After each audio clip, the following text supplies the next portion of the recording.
Doctor था। जो भी मरीज उस डॉक्टर से अपना इलाज करवाने जाता था, वह डॉक्टर उसे भूतिया जहर वाला इंजेक्शन लगा देता था ताकि वह मरीज भी उसके जैसा बन जाए। अरे मर गया रे, बहुत दर्द हो रहा है। डाक टीका लगते ही मेरा दर्द ठीक होने के बजाय और बढ़ गया है। अरे ये मुझे क्या हो रहा है? अरे कोई मुझे बचाओ। फिर देखते ही देखते वह मरीज भी भूत बन जाता है। कहो, अब कैसा महसूस हो रहा है? डॉक्टर साहब, अब मेरा दर्द बिल्कुल ठीक हो गया है। आप जैसा कहेंगे मैं वैसा ही करूँगा। मुझे आदेश दीजिए, मुझे क्या करना है? आज से तुम भी भूतिया बिरादरी में शामिल हो। तुम अपने दांत सकते हो, काट खाओ, उससे वो भी भूत बन जाएंगे। फिर हम सब मिलकर इस पृथ्वी से पूरे इंसानों का खात्मा कर देंगे। ठीक है मालिक, ये करूँगा। फिर इतना बोलकर वह भूत अपने गांव चला जाता है। इंसानों, मैं तुम्हें दिनों में बहुत सारे लोगों को अपना जैसा बना लूं, फिर हम सब मिलकर पूरी इंसानियत को खत्म कर देंगे। वहीं दूसरे गांव में एक लालची इंसान रहता था। अजी मुझे लगता है आपको किसी बिजली वाले को बुला लेना चाहिए। आपको कुछ पता तो है नहीं और चल पड़े हैं घर का पंखा ठीक करने। देख के करिए कहीं करंट न लग जाए आपको। ए मूर्ख औरत, जब बिजली का काम जानता हूँ तो चुपचाप सीढ़ी पकड़कर खड़ी रह, मैं अभी इसे ठीक कर दूंगा। अजी जरा संभल कर तार को हाथ लगाना, अगर गलत तार पकड़ ली तो उसी से चिपक जाओगे। फिर मुझे मत बोल। तभी कांचा गलती से गलत तार पकड़ लेता है और उसे जोर से काट देता है। अरे मर गया रे, कोई मुझे बचाओ।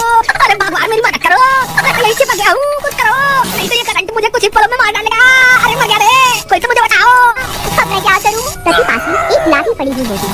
वह उसे उठाता है और जोर जोर से कांचा को मारने लगती है। फिर जैसे तैसे वह कांचा करंट से छूट जाता है और जमीन पर गिर जाता है। अरे मर गया रे, अरे मैं छूट चुका हूँ।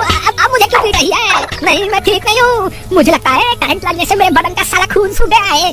अब मैं नहीं बचने वाला। हाय मर गया रे, कोई मुझे अस्पताल ले चलो रे। हाय मर गया रे। आप घबराइए नहीं जी, मैं आपको अभी अस्पताल लेकर चलती हूँ। फिर उसकी पत्नी कांचा को रेडी पर बिठाकर अस्पताल ले जाती है।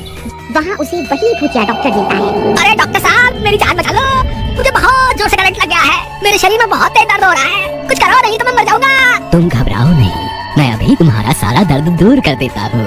फिर वह डॉक्टर कांचा को भी भूतिया टीका लगा देता है। फिर रात होने पर उस भूतिया इंजेक्शन का असर शुरू हो जाता है। कांचा भूत बनने लगता है। अरे ये मुझे क्या हो रहा है? अरे डॉक्टर, ये तूने कौन सा इंजेक्शन लगा दिया मुझे? फिर देखते ही देखते कांचा भूत बन जाता है। खत्म हो गया? ए चमेली, कहाँ है तू?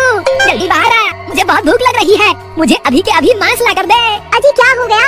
इतना शोर क्यों मचा रहे हो? लगता है इंजेक्शन लगने से तब तो हाय हाय मचा रखी थी।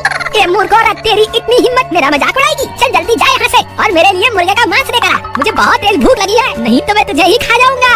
अरे वाह वाह, इनकी हिम्मत तो देखो। क्यों जी, तुम्हारी अम्मा ने मुर्गा बना के रखा हुआ है जो मुझे मुर्गे खाने हैं तो बताओ, नहीं तो चुपचाप सो जाओ। ज्यादा शोर मचाने की जरूरत नहीं है। मेरा दिमाग खराब हो गया ना तो रात भर बाहर ही सोना पड़ेगा। हाँ, तेरी इतनी हिम्मत, रुक तुझे अभी बताता हूँ। मेरा मजाक उड़ाएगी? अरे भैया, ये तो पागल हो गए हैं। अजी मैं तो मजाक कर रही थी, आप तो मुझे मारने दौड़ पड़े हैं। मुझसे गलती हो गई प्राणनाथ, मुझे माफ कर दो। अरे भागो रे भागो, अपनी जान बचा। घर में घुस जाती है।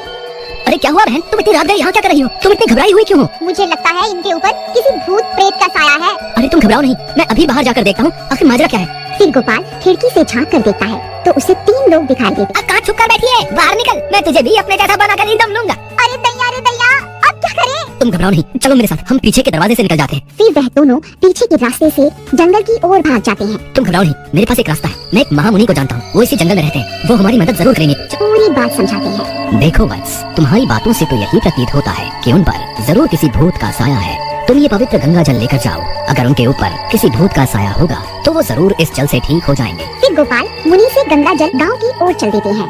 कांचा और वह सारे भूत लोगों का दरवाजा तोड़ने में लगे हुए होते हैं। सब गांव वालों की डर के मारे हालत खराब हो चुकी होती है। वहीं दूसरी तरफ गोपाल और कांचा की पत्नी वापस गांव पहुंच जाती हैं। अरे गोपाल भाई, तुम्हें नहीं पता क्या गाँव